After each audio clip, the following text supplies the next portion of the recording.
Welcome to Penrose Learning, where we make understanding easy. In this video, I will show how to make vegan Alfredo pasta. First, let's gather our key ingredients. You'll need about 1 cup of raw cashews, soaked for at least 30 minutes, 1/4 cup of nutritional yeast for that cheesy flavor, and 2 cloves of garlic. We'll also use 1 cup of unsweetened plant milk, a tablespoon of lemon juice, and a pinch of salt and pepper. These simple components will create a surprisingly rich and creamy sauce. The secret to a truly creamy vegan Alfredo lies in properly prepared cashews. After soaking your raw cashews in hot water for at least 30 minutes, drain them completely.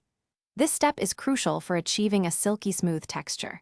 Then, transfer the softened cashews to a high-speed blender along with your plant milk, nutritional yeast, garlic, and lemon juice.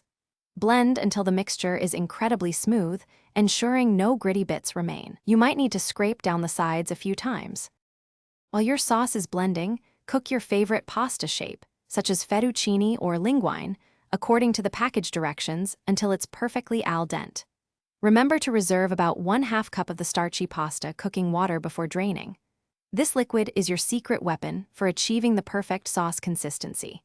Gently warm your creamy vegan Alfredo sauce in a large pan over low heat, then add the drained pasta.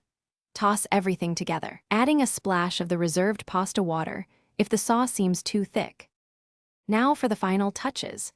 Taste your vegan Alfredo pasta and adjust the seasoning with salt and freshly ground black pepper as needed.